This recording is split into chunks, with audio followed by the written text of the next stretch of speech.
Okay dear students, আজ আমি নিয়ে এসেছি ক্লাস 9 এবং 10 এর জন্য একটা গুরুত্বপূর্ণ গ্রামার। যারা এবার ক্লাস 9 এর আগামী সামনে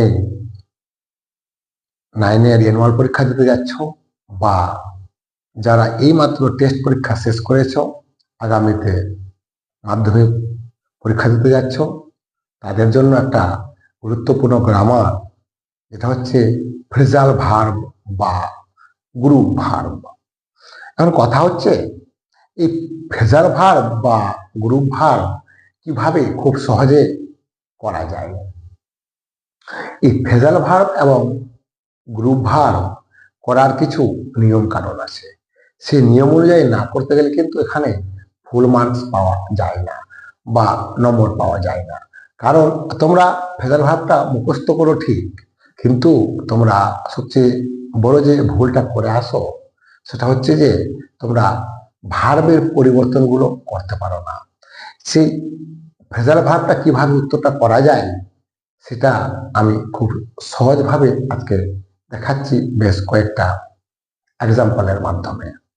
তো যাই হোক, আমি নিচ্ছি প্রথমেই যে মাধ্যমিকে বা যারা ক্লাস 9 এর অ্যানুয়াল পরীক্ষা দিতে যাচ্ছ তাদের কেমন ভাবে এই ফেরভাবটা পরীক্ষায় থাকবে সেটা আগে আমরা প্রথমে দেখে নিই।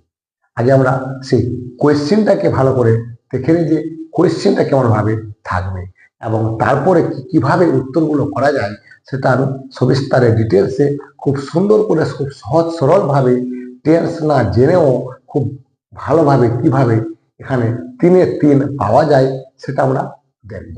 ওকে, তাহলে আমরা চলো আমরা প্রথমে নিই আমাদের আগে কোয়েশ্চেনটা। ওকে ওকে তাহলে আমরা নিয়ে নিয়েছি 3টে কোয়েশ্চেন, যে টাইপের আমাদের মাধ্যমিকে এমনকি 9 এর অ্যানুয়াল যে ধরনের কোয়েশ্চেনগুলো থাকবে সেই টাইপের কোয়েশ্চেন আমি নিয়ে নিয়েছি। এই কোয়েশ্চেনটা কি আমাদের কেমন করে থাকে এই ফ্রেজাল ভার্বে চলো দেখছি। আমাদের এখানে 3টে 1 2 3 করে 3টে সেন্টেন্স দেওয়া আছে। ওকে, এই 3টে সেন্টেন্স দেওয়া আছে, প্রতিটা সেন্টেন্সের শেষে একটা করে খক বা বক্স দেওয়া আছে। আর এই সেন্টেন্সগুলোতে প্রতিটা সেন্টেন্সে কিছু কিছু ওয়ার্ডের নিচে দাগ দেওয়া আছে। যেমন প্রথম সেন্টেন্সে দাগ দেওয়া আছে রিসেম্বলস, দ্বিতীয় সেন্টেন্সে দেওয়া আছে চেজিং, 3 নম্বর সেন্টেন্সে দেওয়া আছে ডিস্ট্রিবিউটেড। ওকে, তাহলে আমরা কি পেয়েছি? আমরা প্রথম যে সেন্টেন্সটা পেয়েছি সেখানে কি লেখা আছে? The girl resembles her mother. Resembles এর নিচে দাগ দেওয়া আছে, বোঝা গেছে। পরবর্তীতে the cat is chasing the rat, দাগ দেওয়া আছে কিসে? চেজিং এর নিচে দাগ দেওয়া আছে। আবার 3 নম্বরে পেয়েছি the headmaster distributed the prize, distributed এর নিচে দাগ দেওয়া আছে। এবার এই 3টে যে সেন্টেন্স আছে আমাদের এখানে কিছু অপশন দেওয়া আছে, অর্থাৎ যে ফ্রেজাল ভার্বটা আছে সেই ফ্রেজাল ভার্বের লিস্টটা আমাদেরকে করে দেওয়া হয়েছে। সেই লিস্টে কি কি দেওয়া আছে? সেই লিস্টে আমাদের দেওয়া আছে give away, run after, pass away আর টেক আফটার। এখানে আমাদের দেখো কোয়েশ্চেনে আমাদের আছে 1 2 3টে, কিন্তু আমাদের অপশনে দেওয়া আছে 4টে, 1 2 3 4। তার মানে আমাদের নিচে যে অপশনটা যে দেওয়া আছে সে অপশনে আমাদের একটা বেশিতে দেওয়া হয়েছে, বোঝা গেছে। তার মানে আমাদের যে 3টে কোয়েশ্চেন থাকবে ফ্রেজাল ভার্বে, 3টে ওয়ার্ডের নিচে যে দাগগুলো দেওয়া আছে, যে ওয়ার্ডটাকে আমাদের আন্ডারলাইন করা আছে সেই ওয়ার্ডের ফ্রেজাল ভার্ব এই 4টার মধ্যে কোনটা। অর্থাৎ 3টে যে ওয়ার্ডকে আন্ডারলাইন করা হয়েছে সেই 3টে ওয়ার্ডের ফ্রেজাল ভার্ব হচ্ছে নিচে যে কোনো 3টে, অর্থাৎ নিচে একটা অতিরিক্ত দেওয়া আছে, অর্থাৎ একটা এক্সট্রা দেওয়া আছে নিচে। তাহলে আমরা এই কোয়েশ্চেন, এটা হচ্ছে আমাদের কোয়েশ্চেন কত নম্বরে থাকবে? আমাদের এটা থাকবে দাগ নম্বর 5-এ। দাগ নম্বর 5 যে কোয়েশ্চেনটা থাকবে আমাদের 9 এর অ্যানুয়াল পরীক্ষা এমনকি মাধ্যমিক পরীক্ষা, এখানে আমাদের টোটাল কোয়েশ্চেন থাকবে কটা? 9টা। এই 9টা কোয়েশ্চেনের মধ্যে আমাদের এটা হচ্ছে কত দাগ নম্বর কোয়েশ্চেন? 5 নম্বর। এই 5 দাগ নম্বর কোয়েশ্চেন আমাদের টোটাল কোয়েশ্চেন থাকবে 3টে, 1 নম্বর করে 3। কোনটার ফেরার ভাগ কোনটা এটা তোমরা করতে পারবে, কিন্তু উত্তরটা করতে গিয়ে আমাদের বেশ কিছু সমস্যার সম্মুখীন হতে হয়। সেই সমস্যার সম্মুখীন যাতে না হতে হয় তার জন্য আমি খুব সহজভাবে বলছি। এই যেখানে দেওয়া আছে কি রিসেম্বলস, রিসেম্বলস এর ফেরার ভাগ কি? আমাদেরকে এটা প্রথমে মুখস্থ করতে হবে যে রিসাম্বার্সের ফ্রেজাল ভার্ব কি। রিসাম্বার্সের ফেরা হচ্ছে আমাদের টেক আফটার। তার মানে কি আমরা এই টেক আফটারটা কি এই বক্সের মধ্যে কি লিখে দিব? তাহলে কিন্তু আমাদেরকে পরীক্ষায় নম্বর দেবে না। কেন? কারণ আমাদের ওখানে কোয়েশ্চেনে লেখা থাকবে যে proper form of the verb, অর্থাৎ এই এই যে proper form of the verb, এটা কেন বলছে, কিভাবে এটা করতে হয়? কারণ এই যে এখানে যে রিসেম্বার্সটা আছে, অর্থাৎ দ্য গার্ল রিসেম্বার্স হার মাদার, এটা যে টেন্সে আছে সেই টেন্সে আমাদেরকে এই ফ্রেজাল ভার্বটাকেও পরিবর্তন করতে হবে। এখন আমাদেরকে তাহলে টেন্স জানতে হচ্ছে না, টেন্স জানার প্রয়োজনীয়তা নেই। অত ডিটেলসে জানতে যাবে তো শেষে তোমরা উত্তরটাই করতে পারবে না, কারণ অত সময় নেই। যাই হোক, এখানে আমরা দেখতে পাচ্ছি কি টেক আফটারে ফ্রেজাল ভার্ব হচ্ছে রিসেম্বল, এস কিন্তু নয়। টেক আফটারে ফ্রেজাল ভার্ব হচ্ছে রিসেম্বল, এসটা কিন্তু আমাদের এক্সট্রা লাগানো হয়েছে। বোঝা গেছে?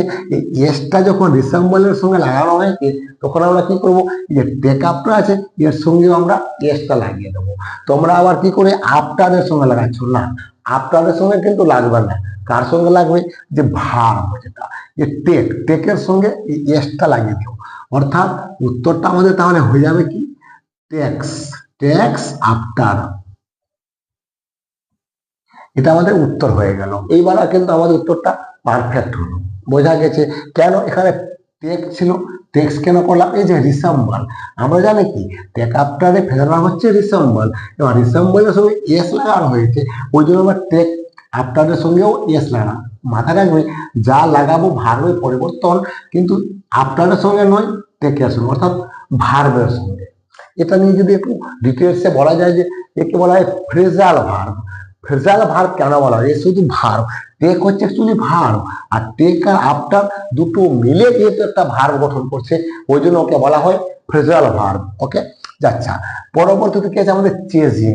তাহলে চেজিং এর ফ্রেজাল ভার্ব কোনটা? অর্থাৎ আমরা চেজিং তো পাইনি, আমরা কি পেয়েছি? চেজ পেয়েছি। তো চেজ কার ফ্রেজাল ভার্ব?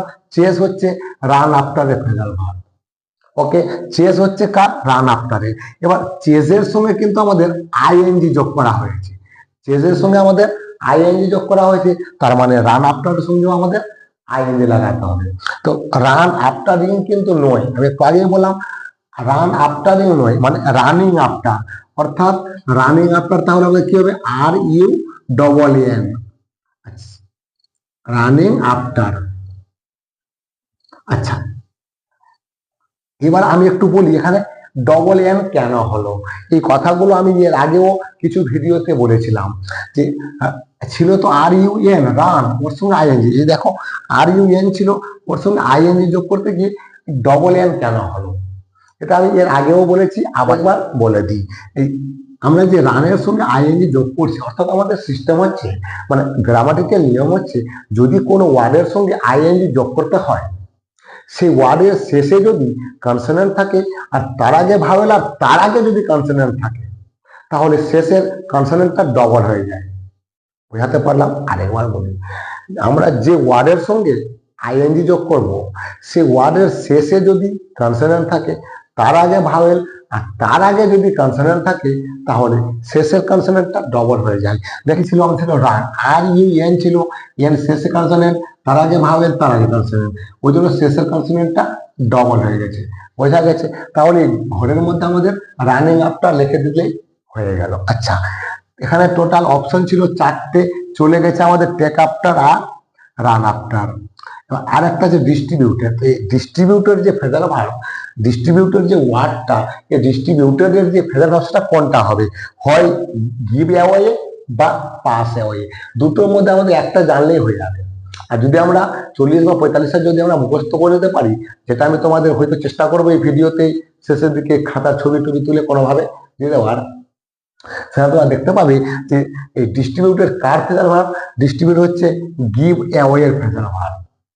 বোঝা গেছে? এবার তোমরা যারা টেন্স জানো না, আমরা জানি কি ডিস্ট্রিবিউট, আমরা জানি ডিস্ট্রিবিউট, গিভ অ্যাওয়ে এর ফ্রেজাল ভার্ব হচ্ছে ডিস্ট্রিবিউট, ডিস্ট্রিবিউটেড নয় কিন্তু। এবার এখানে তোমরা যে ভুলটা বেশিরভাগ ছেলেমেয়েরা করে বসো, যেখানে ইডি দেওয়া আছে, ইডি আছে, কিন্তু এখানে কি দেওয়া আছে? গিভ। গিভ কিন্তু এখানে এই যে ডিস্ট্রিবিউটেডটা আছে, এই ডিস্ট্রিবিউটেড যদি 2 নম্বর থাকে অর্থাৎ সেকেন্ড ফর্ম থাকে, তাহলে আমাদের গিভটাকেও সেকেন্ড ফর্ম করতে হবে। আবার ডিস্ট্রিবিউটেড যদি থার্ড ফর্ম থাকে, তাহলে আমাদের গিভ অ্যাওয়ে অর্থাৎ গিফটটাকেও আমাদেরকে থার্ড ফর্ম করতে হবে। বোঝা গেছে? আরেকবার বলি, ডিস্ট্রিবিউটেড যদি সেকেন্ড ফর্ম থাকে, তাহলে গিফটটাকে আমাদের সেকেন্ড ফর্ম করতে হবে। আর এই ডিস্ট্রিবিউটেড যদি থার্ড ফর্ম থাকে, তাহলে গিফটটাকেও থার্ড ফর্ম করতে হবে। এখন কথা হচ্ছে, তোমাদের মতো ছেলে মেয়েদের মধ্যে একটা জিনিস খুব পড়ে যায় যে থার্ড ফর্ম আর সেকেন্ড ফর্ম বুঝবো কি করি। ডিস্ট্রিবিউটেড এই লেখাটাই হচ্ছে থার্ড ফর্ম এবং এই লেখাটাই হচ্ছে সেকেন্ড ফর্ম। DISTRIBUTED ডিস্ট্রিবিউটেড, এটাই ভার্বের 2 নম্বর এবং এটাই হচ্ছে ভার্বের 3 নম্বর। তো এইখানে এটা ভার্বের কত নম্বর দেওয়া আছে, এটা জানার জন্য আমাদেরকে টেন্স জানতে যেতে হয়। কোনো প্রয়োজন নেই, টেন্স ছাড়াই খুব সহজে আমি বলছি বুঝতে পারবে, খুব ইজিলি, ভেরি ইজিলি আমরা বুঝতে পারবো যে এটা এই যে ডিস্ট্রিবিউটেডটা আছে এটা ভার্বের 2 নম্বর আছে না 3 নম্বর আছে। আমি তোমাদেরকে বলেছিলাম, আমি যখন সে মাধ্যমিকের সিলেবাস এবং পুরো সাজেশন যখন দিয়েছিলাম, সেখানে কিন্তু আমি বলেছিলাম যে ফ্রেজাল ভার্বের ওপরে আমি একটা ভিডিও দেব, তাই আমি তোমাদের জন্য এই ভিডিওটা নিয়ে এসেছি। ওকে, যদি ভালো লাগে একটা লাইক করতে 1 সেকেন্ডও সময় লাগবে না। তোমরা যদি লাইক করো, কমেন্ট করো এবং আমার পাশে থাকো, তাহলে আমাকেও এই ভিডিওগুলো করতে খুব ভালো লাগবে। অ্যাকচুয়ালি আমি এই ভিডিও নিজে ইনকামের জন্য করি না, আমি তোমাদের যাতে উপকার হয় তার জন্য এই ভিডিওগুলো আমি করছি। যেহেতু আমার জানা আছে, এই জন্যই যাতে তোমাদের কোনো উপকার হয় তার জন্য এই ভিডিওগুলো আমার করা। যাই হোক, আসে আমরা নিজের জায়গায় ফিরে যাই। ডিস্ট্রিবিউটেড ভার্বের 2 নম্বর না 3 নম্বর? চলো আমি খুব ছোট্ট করে বলি যে ডিস্ট্রিবিউটেড ভার্বের 2 নম্বর না 3 নম্বর। একটা কথা মাথায় রাখবে, যে ডিস্ট্রিবিউটেড আছে এর আগে, অর্থাৎ দ্য হেডমাস্টার হচ্ছে সাবজেক্ট আর ডিস্ট্রিবিউটেড হচ্ছে ভার্ব। এই সাবজেক্ট আর ভার্বের মাঝখানে অর্থাৎ ডিস্ট্রিবিউটেডের আগে বা দ্য হেডমাস্টারের পরে, এই মাঝখানটাতে যদি কোনো ওয়ার্ড দেওয়া থাকে, কি দেওয়া থাকে?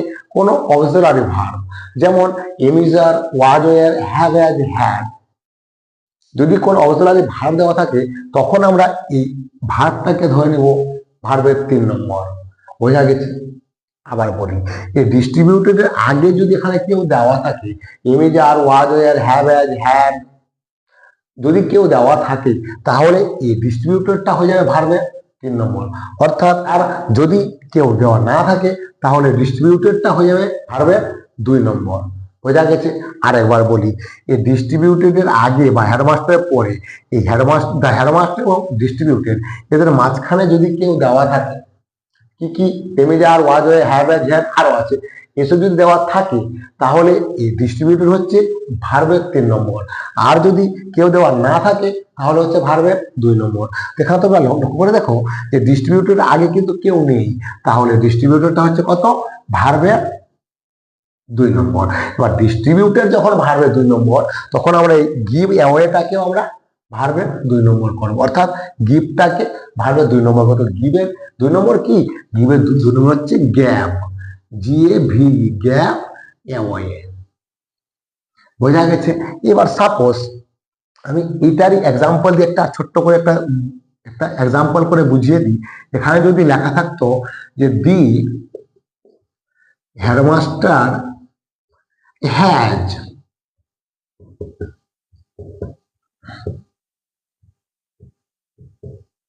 distributed the prize,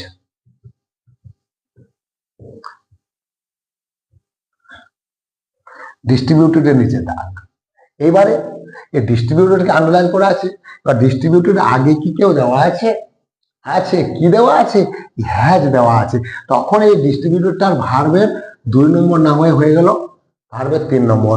তখন আমাদের এখানে উত্তর লিখতে গিয়ে গ্যাপ অ্যাওয়ে না হয়ে এই যে গিভ ছিল, গিভের হয়ে যাবে কত? ভার্বের 3 নম্বর। তো গিভের 3 নম্বর কি? Given, GIVEN, given away. বোঝা গেছে? এই ধরনের বেশ কিছু গ্রামার তোমাদের আছে, এটা বুঝতে পারা গেছে? এই হচ্ছে তোমাদের ক্লাস 9 এর অ্যানুয়াল পরীক্ষার জন্য এই 3 ধরনেরই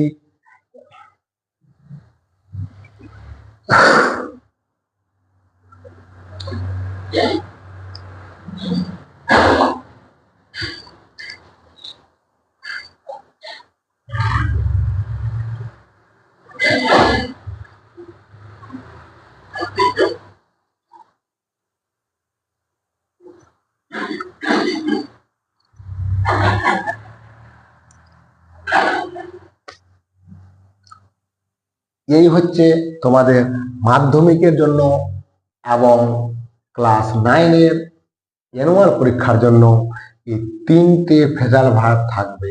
মানে এই 3টেই থাকবে না, এই ধরনের থাকবে। বোঝা গেছে? মাধ্যমিকেও এই ধরনের প্রশ্নই তোমাদের মাধ্যমিকে আসবে, সেম টু সেম। হয়তো এইগুলো আসবে না, কিন্তু এই ধরনের প্রশ্ন আসবে। মাধ্যমিকে কখনো সেম টু সেম প্রশ্ন কমন আসে না, সেরকম ভাবে খুব কমে আসে। ওটাই আসে না, ওই ধরনের আসে। তোমাদের আমি আরেকটা এক্সাম্পল দিচ্ছি বুঝানোর সুবিধার্থে, একটা বা দুটো দিচ্ছি, তাতে তোমাদের পুরো আরো ক্লিয়ার হয়ে যাবে। মানে আরো বিকল্প কি কি থাকতে পারে, কারণ এটাতে আমি খুব বেশি এক্সাম্পল নিইনি। অ্যাকচুয়ালি আমি এখানে এক্সাম্পল বেশি নেইনি, কারণ হচ্ছে এই কোয়েশ্চেনটা হচ্ছে একবারে মাধ্যমিক প্যাটার্নের ভেজাল ভার্ব, ওই জন্য আমি এখানে এক্সট্রা কোনো নেইনি। যদিও এটা আমি এক্সট্রা করে বোঝানোর জন্য যেমন দিলাম, সেরকম ভাবে আমি আরো কিছু এক্সাম্পল আছে, সেটা আমি ছোট্ট করে বোঝানোর চেষ্টা করছি। ওকে, দেখা যাক পরবর্তী এক্সাম্পল। আচ্ছা, আমরা তাহলে এখানে নিয়েছি একটু বিকল্প ধরনের 3টা কোয়েশ্চেন। এটা তোমরা দেখতে গেলে, আগেরটাতে আমি যা বলার বলেছি, এটা দেখতে গেলে তোমাদের এই ভেজাল ভার্ব সম্পর্কে পুরো ধারণা ক্লিয়ার হয়ে যাবে। তাহলে দেখা যাক আমি কি নিয়েছি। I read the novel, he read the novel, I have read the novel. Okay, এখানে দাগ দেওয়া আছে কিসে? রিডে। আর আমি একটু বলে দিই, এই যে রিডের ভেজাল ভার্ব হচ্ছে কি? Go through. Go through, go through হচ্ছে রিডের ভেজাল ভার্ব। এই যে 3টে কোয়েশ্চেন নিয়েছি, I read the novel, he read the novel, I have read the novel, রিডের নিচে দাগ দেওয়া আছে, অর্থাৎ রিডকে আন্ডারলাইন করা আছে।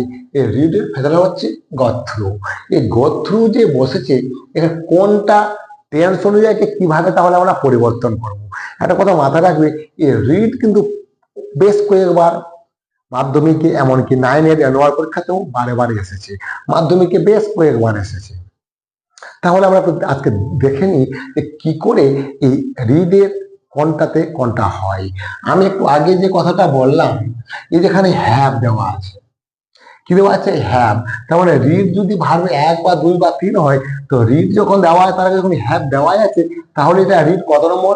এই রিড হচ্ছে ভার্বের 3 নম্বর। তাহলে এখানে আমাদের তাহলে উত্তর তাহলে কি হবে? তাহলে আমার এখানে উত্তর হয়ে যাবে, রিড যখন ভার্বের 3 নম্বর আছে, এই গোটাকে আমাদের ভার্বের 3 নম্বর করে দিতে হবে। তো গোয়ের 3 নম্বর হয়ে যাবে কি? তাহলে আমাদের গান, গান থ্রু।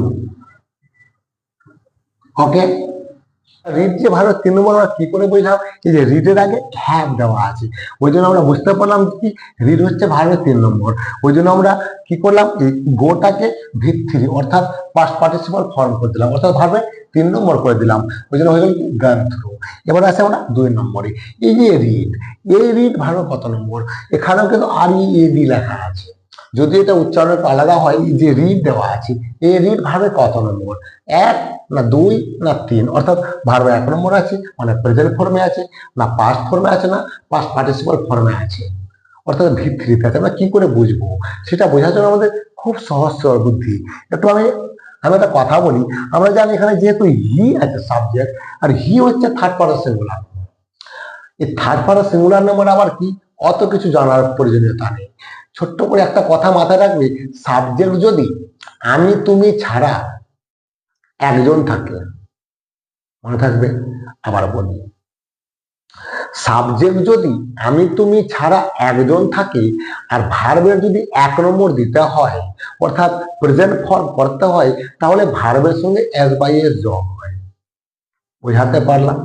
আরেকবার বলি, যদি ভার্বের প্রেজেন্ট ফর্ম হয়, অর্থাৎ ভার্বের যদি 1 নম্বর দিতে হয়, আর সাবজেক্ট যদি আমি তুমি ছাড়া, অর্থাৎ আই আর ইউ ছাড়া যদি একজন সাবজেক্ট থাকে, তাহলে ভার্বের সঙ্গে এস বাই এস যোগ হয়, তাহলে ভার্ব 1 নম্বর। তাহলে আমার এখানে হি আছে, তো নিয়মে হি হচ্ছে থার্ড পারসন সিঙ্গুলার নাম্বার। কেন? আমি একটু আগে বললাম, আমি তুমি ছাড়া যদি একজন বোঝায়, মানে হি মানে সে, সেতে আমিও নেই তুমিও নেই, অথচ একজন আছে, তাহলে আমাদের ভার্বের সঙ্গে এস বাই এস যোগ হওয়ার কথা ছিল, কিন্তু এখানে এস বাই এস যোগ দেওয়া নেই। তার মানে এটা ভার্বের 1 নম্বর নেই। যদি ভার্বের প্রেজেন্ট ফর্ম থাকতো বা ভার্বের 1 নম্বর থাকতো তাহলে রিডের সঙ্গে আমাদের ইয়েস যোগ করা থাকতো। যখন এখানে এস বা ইয়েস যোগ করা নেই তখন আমাদেরকে ধরে নিতে হবে এ তাহলে হচ্ছে ভার্বের 2 নম্বর। তখন আমাদের উত্তরার্থ তাহলে আমাদের হয়ে যাবে কি গোয়েন 2 নম্বর, অর্থাৎ ওয়েন্ট থ্রু। বোঝা গেছে? আচ্ছা, এবার আসে আমরা প্রথমটাতে।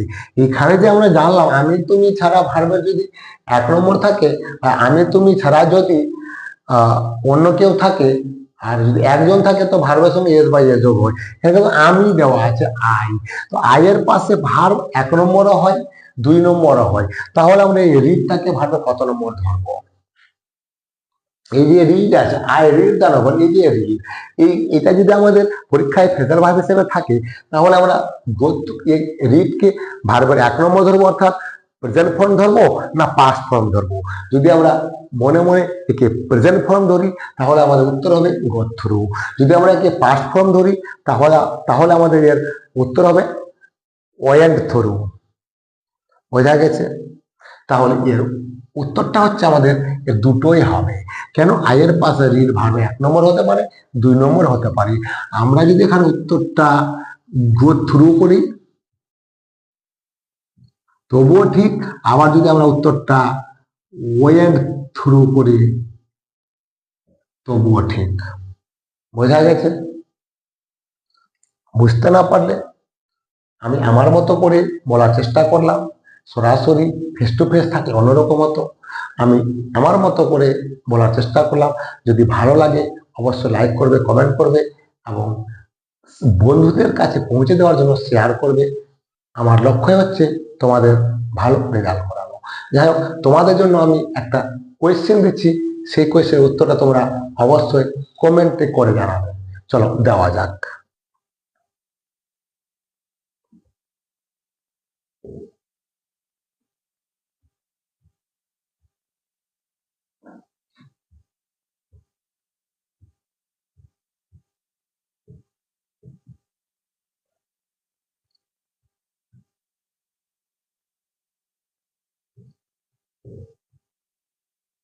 রিয়াদের নিচে দাগ। তাহলে তোমাদের জন্য আমি একটা কোয়েশ্চেন দিলাম, দেখি এই কোয়েশ্চেনটা উত্তর তোমরা কি করতে পারো। এই কোয়েশ্চেনটা উত্তর তোমরা অবশ্যই কমেন্টে করে জানাবে, তাহলে আমি বুঝতে পারবো যে তোমরা কেমনটা বুঝতে পেরেছো। কোয়েশ্চেনটা আমি তাহলে কি দিয়েছি? কোয়েশ্চেন দিয়েছি the guard was reared by her aunt. রেয়ার্ডের নিচে দাগ। আমি তোমাদেরকে এখানে অপশনটাও দিলাম না। বোঝা গেছে? দেখা হচ্ছে পরবর্তী ভিডিওতে। নিয়ে আসবো তোমাদের জন্য খুব গুরুত্বপূর্ণ একটা রাইটিং মাধ্যমিক 2026-এর জন্য। ওকে, থ্যাংক ইউ।